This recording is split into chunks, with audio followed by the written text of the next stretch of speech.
La noche caía sobre Madrid como una manta fría y húmeda, cubriendo con su aliento helado cada calle del barrio de Salamanca. Desde la acera, el restaurante, el Cristal de Luz, parecía un mundo aparte, detrás de sus ventanales altos. La luz dorada de los candelabros acariciaba las mesas impecables, los arreglos florales exóticos despedían un perfume tenue que se mezclaba con la música suave de un piano en vivo. El eco lejano de copas brindando se mezclaba con murmullos educados y carcajadas contenidas. Afuera, en cambio, el viento silbaba entre las esquinas, arrastrando hojas mojadas y el olor áspero del asfalto recién llovido. Allí, en ese límite invisible marcado por el cristal, se separaban dos mundos, el calor y el privilegio de dentro, y la dureza áspera de la supervivencia de fuera. En una de las mesas del centro, Isabela Montes mantenía la espalda recta, el mentón ligeramente elevado y la mirada perdida en un punto indefinido. El vestido de seda marfil abrazaba su figura con elegancia impecable, un collar de perlas rarísimas reposaba sobre su clavícula, brillando bajo la luz tenue. A su alrededor, los comensales intercambiaban sonrisas falsas y comentarios sobre vacaciones en lugares exóticos. Isabela apenas había tocado su plato, un solomillo perfecto, aún caliente, que fue desplazando lentamente hacia el borde como si le resultara imposible probarlo. Sus manos, cuidadas y firmes, descansaban ahora sobre la mesa, pero sus ojos vacíos delataban un dolor que no pertenecía a ese escenario de abundancia. Entonces, una ráfaga repentina empujó la puerta del restaurante. El viento frío entró como un intruso, apagando por un segundo la calidez del lugar. Entre el murmullo incómodo de los clientes, una niña cruzó el umbral, cabello castaño revuelto, bufanda gastada, botas rotas que dejaban ver calcetines empapados. Se detuvo, observando con cautela, y luego caminó hacia la mesa de Isabela, ignorando las miradas cargadas de desaprobación. Al llegar frente a ella, levantó el mentón y, con voz baja pero firme, preguntó: ¿puedo comer sus sobras? Si esta historia te está emocionando, suscríbete y cuéntanos desde dónde nos ves. Por un instante, Isabela no supo si había escuchado bien. La frase de la niña atravesó el aire tibio del salón como un cristal roto, y por un segundo, todo pareció detenerse. Las conversaciones se apagaron en un silencio expectante, roto apenas por el leve tintineo de una cuchara golpeando contra una taza en alguna mesa lejana. Isabela bajó la mirada hacia la niña y, sin proponérselo, buscó en esos ojos verdes y grandes un rastro de mentira, de manipulación, pero no encontró más que un brillo familiar, uno que reconoció con un nudo en la garganta, el mismo destello que su hija, hace ya 10 años, tenía cuando pedía quedarse despierta, solo 5 minutos más, para seguir escuchando un cuento. Ese recuerdo irrumpió con tal fuerza que Isabela sintió el peso de su collar como si fueran grilletes, recordándole la prisión invisible en la que vivía desde aquel día de pérdida, el instinto social, esa voz fría que dicta protocolos y reputaciones, le susurraba que debía llamar al gerente, que era inapropiado, que gente así no entraba allí. Pero otra voz, enterrada y oxidada, la empujó en sentido contrario. Sin pronunciar palabra, Isabela apartó su plato hacia el centro y con un gesto firme indicó al camarero que trajera otro, nuevo y caliente. La niña, sorprendida, permaneció inmóvil, como si temiera que un movimiento brusco rompiera el frágil hilo de esa oportunidad. Cuando el plato llegó, humeante, el aroma a sopa casera llenó el espacio entre ambas. Isabela observó cómo la niña tomaba la cuchara con cautela, comiendo despacio, como si cada bocado pudiera desaparecer si se apresuraba. Y, sin darse cuenta, la empresaria comenzó a estudiar cada gesto, la forma de encorvarse para conservar el calor, el cuidado casi ceremonioso con el que partía el pan, el agradecimiento que se escapaba en un suspiro más que en palabras. Isabela no apartaba la vista de la niña, pero no era una observación altiva ni inquisitiva. Era la mirada de quien intenta reconstruir un rompecabezas con piezas perdidas. Cada sorbo de sopa que Lucía tomaba parecía perforar la coraza de frialdad que la empresaria había forjado durante una década. El murmullo del restaurante se había normalizado de nuevo, aunque algunas miradas seguían clavadas en la escena, una mujer de alta sociedad compartiendo mesa con una niña callejera. Entre esos ojos críticos y las luces cálidas reflejadas en las paredes de mármol, Isabela sentía que algo en su interior se desajustaba, como si una puerta cerrada durante años se hubiese entreabierto sin su permiso. Y allí, en ese umbral invisible, una decisión empezaba a formarse, silenciosa pero firme. ¿Tienes familia?, preguntó Isabela, rompiendo el silencio con una voz más suave de lo que esperaba. Lucía levantó la vista, dudó unos segundos y negó con la cabeza. No añadió más, como si las palabras fuesen monedas que no podía gastar. ¿Y dónde duermes?, insistió la mujer, con una mezcla de cautela y urgencia. En una caja, susurró la niña. Es mejor que el suelo, pero entra el frío. La respuesta, simple y cruda, cayó sobre Isabela como un peso insoportable. No se trataba solo de compasión, era un reconocimiento íntimo, casi doloroso, de que en ese instante el destino le estaba ofreciendo una segunda oportunidad, y que ignorarla sería traicionarse a sí misma. El camarero se retiró con una mirada fugaz a Isabela, buscando confirmar si debía intervenir. Ella, con un leve movimiento de cabeza, dejó claro que no. Lucía seguía comiendo con la concentración de quien sabe que cada cucharada cuenta, y esa simple imagen golpeaba a Isabela con recuerdos que creía enterrados, las cenas improvisadas en la cocina con su hija, las risas entre bocados, las historias inventadas para distraerla del brócoli que no quería comer. Un nudo se le formó en la garganta, y por primera vez en años sintió que no estaba en control de su propia fachada. No era la empresaria que cerraba acuerdos millonarios en París o Milán, era una mujer enfrentándose al reflejo de lo que había perdido y a la posibilidad, aterradora, de volver a sentir. La niña terminó la sopa y dejó la cuchara cuidadosamente sobre el plato, como si temiera que un gesto brusco pudiera anular la generosidad recibida. Isabela tomó aire y, antes de que pudiera dudar, dijo: «Pide lo que quieras del menú». Lucía la miró, confundida, como si no hubiera entendido. «Lo que quieras», repitió Isabela, más despacio. «Y no te preocupes por el precio». La niña bajó la mirada, murmurando algo sobre no merecer tanto. Ese pudor no era fingido, era la resignación de quien ha aprendido a no esperar nada para evitar la decepción. Isabela, en cambio, sintió que cada palabra de la niña no solo narraba su historia, sino que escribía en su propio corazón una advertencia: si dejaba que esta pequeña volviera al frío de la calle, sería como perder a su hija una segunda. ¿Ves? Isabela pidió un estofado de ternera y pan recién horneado para Lucía. Mientras esperaban, la conversación avanzó a trompicones, con pausas largas en las que solo el tintineo de la vajilla y el murmullo lejano de otras mesas llenaban el aire. Poco a poco, la niña fue cediendo terreno a la confianza. Contó que dormía a veces en un albergue, a veces bajo una marquesina en la calle Alcalá, y que había aprendido a hacerse invisible, para no meterse en problemas. Sus palabras estaban desprovistas de dramatismo, hablaba como quien describe el clima, con la normalidad inquietante de quien lleva demasiado tiempo sobreviviendo. Cada dato era como una aguja que perforaba la burbuja de lujo en la que Isabela vivía. Cuando llegó el estofado, el aroma a carne guisada y hierba se extendió como un abrazo cálido. Lucía sostuvo la cuchara con ambas manos, y por un momento sus ojos se iluminaron, aunque enseguida volvió a bajar la mirada. Isabela no comía, se limitaba a observar, estudiando los gestos rápidos de la niña, como si temiera que alguien pudiera arrebatarle la comida. En ese instante, Isabela se dio cuenta de que no era la primera vez que veía esa postura defensiva. Su hija, tras una temporada difícil en el colegio, comía igual, protegiendo su plato como si fuera un tesoro. La similitud era tan punzante que tuvo que apartar la vista unos segundos para no delatar la emoción que se le agolpaba en los ojos. Isabela decidió llevar la conversación hacia algo más ligero, temiendo que la niña se cerrara si insistía demasiado en los recuerdos dolorosos. Le preguntó qué le gustaría hacer si pudiera pasar un día entero sin preocuparse por el frío o por la comida. Lucía pensó un momento, moviendo la cuchara en círculos dentro del estofado, y respondió: «Quiero un cuarto, con una puerta que pueda cerrar, y una lámpara solo para mí». No habló de juguetes, ni de ropa, ni siquiera de comida.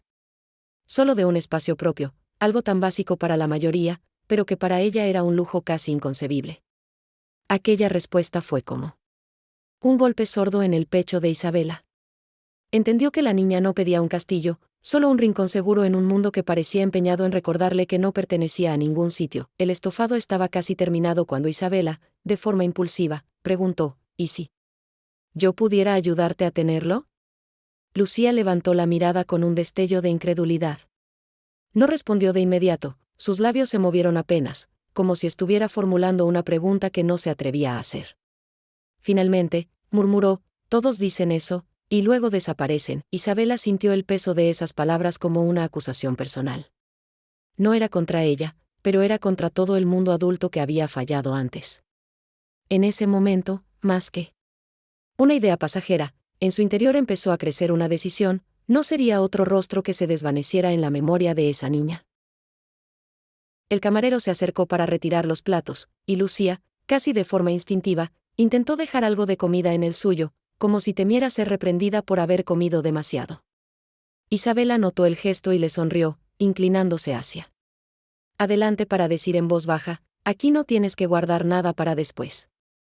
Come todo lo que quieras.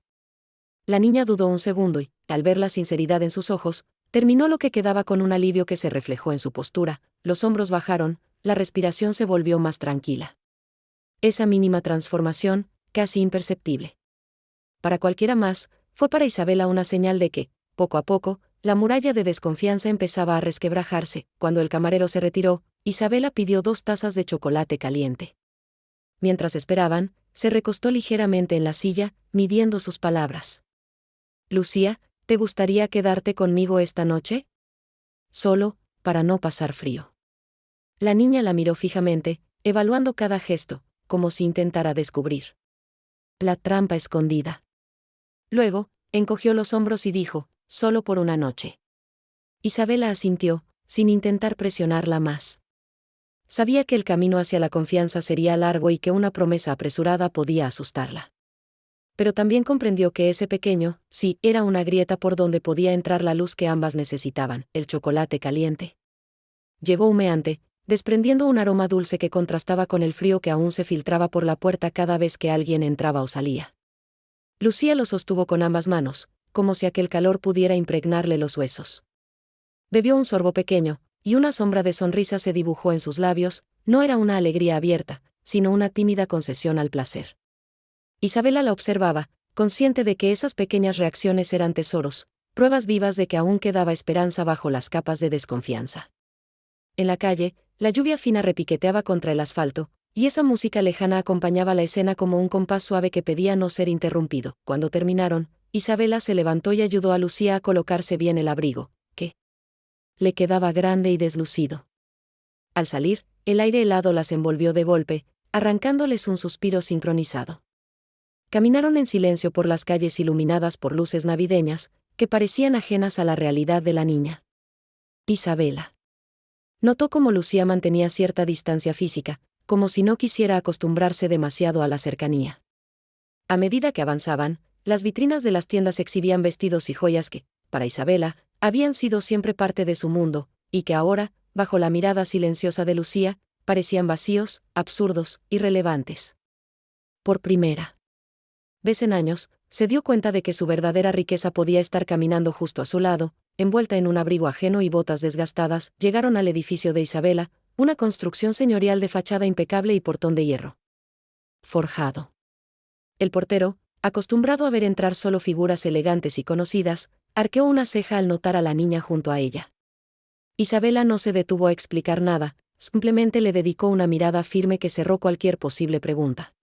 El vestíbulo olía a madera encerada y flores frescas, y el eco de sus pasos sobre el mármol parecía amplificar el contraste entre Lucía y ese entorno. La niña observaba todo con una mezcla de curiosidad y cautela, como si caminara dentro de un sueño frágil que podía desvanecerse en cualquier momento. Al entrar en el apartamento, un silencio mullido las envolvió. Las paredes altas, adornadas con cuadros y estanterías, reflejaban una vida de viajes y lujo. Sin embargo, Isabela veía ese espacio con otros ojos, no como un símbolo de éxito, sino como un lugar vacío, carente de las risas y voces que alguna vez lo habían llenado. Con un gesto, le indicó a Lucía una habitación libre. La cama estaba impecablemente tendida, con una colcha blanca y una lámpara de mesa que proyectaba una luz cálida. La niña se acercó lentamente, tocó la tela como si temiera ensuciarla. Y luego miró a Isabela con una pregunta muda. «Es para ti, esta noche», dijo ella, y algo en su voz quebró la distancia emocional que había mantenido. Por primera vez, Lucía sonrió abiertamente, aunque fuese solo un destello fugaz. Esa noche, Isabela se recostó en su cama sin poder conciliar el sueño. Desde su habitación, podía escuchar el leve crujido del colchón en la pieza contigua. Como si la niña se moviera con cautela, sin atreverse a hundirse del todo en la comodidad. Cerró los ojos y, sin proponérselo, la imagen de su hija apareció nítida, la misma edad, la misma fragilidad en los hombros, la misma manera de abrazar una almohada como si fuera un escudo contra el mundo. Sintió un dolor agudo, pero también Un calor inesperado, una chispa que hacía mucho no se encendía. Esa pequeña presencia en su casa no era una invasión, sino una oportunidad. Una que el destino le estaba ofreciendo con la delicadeza de una hoja cayendo en silencio. Por la mañana, el aroma a tostadas y café se extendió por el apartamento. Isabela preparó un desayuno abundante y lo colocó en la mesa: pan recién hecho, mantequilla, mermelada, jugo de naranja. Lucía apareció en el umbral, con el cabello alborotado y una expresión desconfiada. «Puedes comer todo lo que quieras», dijo Isabela antes de que la niña preguntara. Ella se sentó lentamente y comenzó a comer, primero con cautela, luego con un apetito que revelaba meses, quizá años, de privaciones. Isabela la observaba sin intervenir, permitiéndole ese momento sin preguntas, sin juicios. Afuera, la ciudad seguía su ritmo indiferente, pero dentro de esas paredes, se estaba gestando un cambio silencioso que alteraría el rumbo de ambas vidas. Después del desayuno, Isabela decidió que era momento de saber más, no como quien interroga, sino como quien abre una puerta. Sentadas en el sofá, con 2 tazas de té humeante entre las manos, comenzó con preguntas suaves: ¿dónde había nacido?, si había ido a la escuela, qué le gustaba hacer. Lucía respondía con frases cortas. Pero cada respuesta era como un hilo que, al tirar, revelaba más de su historia. Había perdido a su madre a los 6 años, víctima de una neumonía que nadie trató a tiempo. El padre, incapaz o no dispuesto a hacerse cargo, desapareció pocos meses después. Desde entonces, había vivido en una cadena de albergues temporales y noches en la calle. Mientras escuchaba, Isabela sintió una mezcla de rabia y tristeza. Rabia hacia un sistema que permitía tal abandono, tristeza por la normalidad con la que Lucía hablaba de su propio desamparo. En un momento, Lucía se levantó y comenzó a mirar con curiosidad los estantes del salón, llenos de libros y fotografías enmarcadas. Sus dedos se detuvieron sobre una imagen: una niña de cabello castaño claro y sonrisa amplia, abrazada a una mujer más joven, radiante. «¿Es tu hija?», preguntó con voz baja. Isabela sintió un escalofrío. Asintió lentamente, sin apartar la mirada de la foto. «Sí», dijo, y su voz se quebró. «Ella ya no está». Lucía no insistió. Simplemente dejó la foto en su sitio y volvió a sentarse, pero algo había cambiado. En ese intercambio silencioso, ambas habían reconocido el dolor de la otra. Sin necesidad de más palabras, esa tarde, Isabela acompañó a Lucía a una pequeña tienda de ropa en el centro. No era una de sus boutiques de lujo habituales, sino un lugar sencillo, con estantes llenos de prendas prácticas y cálidas. Lucía observaba todo con una mezcla de fascinación y cautela, tocando las telas como si fueran frágiles. Cuando Isabela le pidió que eligiera lo que quisiera, la niña tardó en reaccionar, parecía no entender que la invitación era real. Finalmente, escogió un abrigo azul marino, unas botas resistentes y un gorro de lana. No eran las prendas más caras, ni las más vistosas, pero eran las que ella necesitaba para el invierno que seguía golpeando las calles de Madrid. Ver cómo se probaba cada pieza y la miraba en el espejo, enderezando los hombros con una tímida seguridad, fue para Isabela una imagen que se grabó profundamente en su memoria. Al salir de la tienda, el aire frío las recibió de nuevo, pero esta vez Lucía parecía menos vulnerable. Caminaron por la Gran Vía, entre luces navideñas y escaparates, y por primera vez, la niña tomó la iniciativa de hacer una pregunta: «¿Por qué me ayudas?».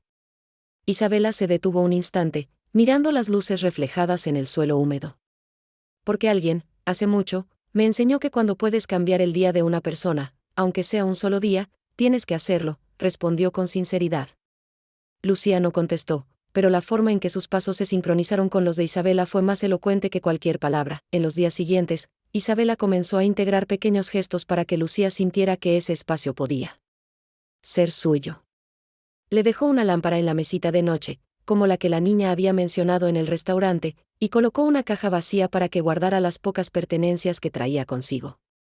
Lucía aceptaba todo con una mezcla de gratitud y prudencia, como si temiera que un cambio brusco pudiera romper la frágil estabilidad recién encontrada. Isabela notaba que, aunque la niña respondía con sonrisas tímidas, aún había una barrera invisible, ese muro construido tras años de abandono y promesas incumplidas. Lo comprendía, ella misma vivía tras sus propias murallas, aunque fueran de mármol y cristal. Una tarde, mientras preparaban juntas una sopa en la cocina, Lucía rompió el silencio con una frase que dejó a Isabela sin aliento: «No te acostumbres a mí». La empresaria dejó la cuchara en el cazo y la miró fijamente. ¿Por qué dices eso?, preguntó. Porque siempre se van, respondió la niña, sin dramatismo, como si fuera una ley natural. Isabela sintió que algo se quebraba. En su interior, asterisco. En ese momento, comprendió que ganarse la confianza de Lucía no sería cuestión de días ni de regalos, sino de constancia, de demostrar con hechos que su presencia no era temporal. Y aunque el miedo a perderla le pesaba como una sombra, decidió que enfrentaría ese temor, paso a paso, hasta deshacerlo por completo. El invierno madrileño no daba tregua, y una noche, después de una conversación cargada de inseguridades, todo se rompió. Isabela había insistido en que Lucía se inscribiera en una escuela cercana, convencida de que era el siguiente paso para darle estabilidad. Pero la niña, interpretando esa propuesta como el preludio de un abandono, otro cambio forzado, otra pérdida, reaccionó con furia contenida. Sus palabras fueron cortantes, pero la herida detrás de ellas era evidente. Horas más tarde, sin que Isabela lo notara, Lucía salió del apartamento con su abrigo nuevo, perdiéndose entre las calles mojadas y frías. Cuando Isabela descubrió su ausencia, el pánico la atravesó como un relámpago. No era miedo a la desaprobación social ni a los titulares maliciosos, era un terror visceral a volver a sentir ese vacío que ya conocía demasiado bien. Durante 2 días, Madrid se convirtió en un laberinto de búsqueda. Isabela recorrió estaciones de metro, mercados, plazas y callejones, preguntando a desconocidos, mostrando la descripción de la niña. Apenas dormía, apenas comía. Su vestido de seda y sus joyas habían quedado relegados, ahora vestía abrigos funcionales y botas gastadas por las horas de caminata. Cada vez que pensaba en rendirse, la imagen de Lucía encogida en el umbral del restaurante volvía a su mente, recordándole por qué no podía parar. La ciudad, con sus luces y su ruido constante, parecía indiferente a su desesperación, pero en su pecho, el tiempo se había detenido, suspendido en la urgencia de encontrarla. La pista llegó de la forma más inesperada, una voluntaria de una pequeña ONG le comentó haber visto a una niña que coincidía con la descripción en un antiguo gimnasio abandonado, convertido en refugio improvisado para personas sin hogar. Isabela no dudó un segundo. Tomó un taxi. Durante el trayecto, sintió como cada latido golpeaba con fuerza en sus sienes. Al llegar, el edificio se alzaba oscuro y silencioso, con ventanas rotas y un portón entreabierto que dejaba escapar el olor húmedo de moho y mantas viejas. El interior estaba iluminado por bombillas desnudas que colgaban precariamente, proyectando sombras alargadas sobre colchones dispersos en el suelo. Los murmullos de quienes allí dormían se mezclaban con el crujido de cada paso. Avanzó con cautela, buscando entre rostros cansados hasta que la vio, Lucía, encogida en un rincón, abrazando sus rodillas, el gorro cubriéndole parte del rostro.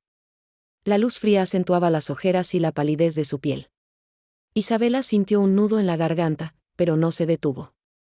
El eco de sus tacones resonó en el silencio hasta que, a pocos pasos de la niña, se arrodilló sin importarle que el vestido, uno que había llevado a reuniones importantes, se empapara en la humedad del suelo.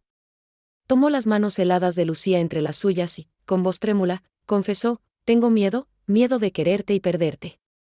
Pero es más doloroso vivir sin ti que enfrentar ese miedo. No quiero ser otro rostro que desaparezca de tu vida. Quiero ser tú para siempre». Lucía la miró, y por un instante pareció debatirse entre la desconfianza y el anhelo. Sus labios temblaron como si fuera a responder, pero en lugar de palabras, fueron las lágrimas las que hablaron primero. Lentas, silenciosas, recorrieron sus mejillas hasta caer sobre las manos de Isabela. Entonces, como quien se rinde después de una larga batalla, la niña se lanzó a sus brazos. El abrazo fue firme, desesperado, y en ese instante el mundo exterior desapareció. No había frío, ni paredes húmedas, ni ruido lejano, solo 2 almas reconociéndose y prometiéndose algo que no necesitaba ser dicho. Isabela cerró los ojos y, por primera vez en una década, sintió que su corazón latía sin cadenas. Sabía que aquel momento no era el final de los problemas, pero sí el punto de no retorno. De allí en adelante, caminarían juntas, sin importar cuán difícil fuera el camino. ¿Te está gustando esta historia? Deja un like y suscríbete al canal. Ahora continuamos con el video. Pasaron los meses, y la vida de ambas comenzó a entrelazarse de manera natural. Lucía ya no dormía encogida como si temiera ser expulsada en cualquier momento, ahora dejaba la puerta de su cuarto entreabierta, permitiendo que la luz cálida del pasillo la alcanzara mientras leía antes de dormir. Isabela, por su parte, había dejado de lado compromisos sociales vacíos para dedicar más tiempo a la niña, caminatas por el retiro, tardes de lectura en la biblioteca, desayunos sin prisas los domingos. La transformación no solo se veía en Lucía, la propia Isabela parecía más ligera, como si cada gesto de la niña borrara un poco del peso que llevaba desde hacía una década. El cambio se hizo público una tarde de primavera, durante la inauguración de la Fundación Puertas Abiertas. En un auditorio elegante pero sencillo, Isabela subió al escenario vestida de forma sobria, sin las joyas ostentosas que antes eran su sello.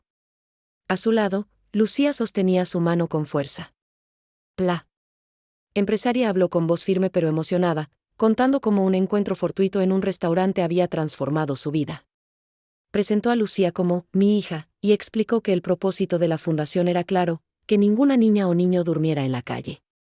Los aplausos resonaron, pero lo que más llenó el pecho de Isabela fue la sonrisa de la niña, tan segura y luminosa como nunca la había visto antes. Tras el discurso, se proyectaron imágenes de los primeros proyectos de la fundación, voluntarios repartiendo mantas y comida caliente en las calles, habitaciones recién amuebladas para familias sin hogar, y talleres educativos para niños en situación vulnerable. En una de esas escenas, Lucía aparecía entregando ropa a una niña más pequeña, ayudándola a probarse un abrigo y ajustándole con cuidado la bufanda. Isabela observaba desde el fondo, con una mezcla de orgullo y ternura que pocas veces había experimentado. Entendía que la generosidad no se enseñaba con palabras, sino con ejemplo, y que Lucía ya estaba aprendiendo esa lección mejor que nadie. Al finalizar el evento, salieron juntas al atardecer madrileño. El cielo estaba teñido de tonos naranjas y violetas, y el aire primaveral llevaba el aroma de las flores en los balcones. Mientras caminaban, Lucía se detuvo un instante para mirar a Isabela y decirle, «Gracias, por no irte». Isabela sonrió, acariciándole el cabello. «Yo también te agradezco, por quedarte». Y en ese cruce de gratitudes sencillas pero profundas, ambas comprendieron que su vínculo no dependía ya de promesas o gestos puntuales, sino de una elección diaria, seguir eligiéndose mutuamente. Pase lo que pase, ¿han hecho algún gesto de bondad que cambió una vida? Dejen un corazoncito si creen que el amor es más poderoso que cualquier riqueza. Suscríbanse para más historias de segundas oportunidades. Comenten, el amor no tiene precio, si ustedes también creen en la bondad humana.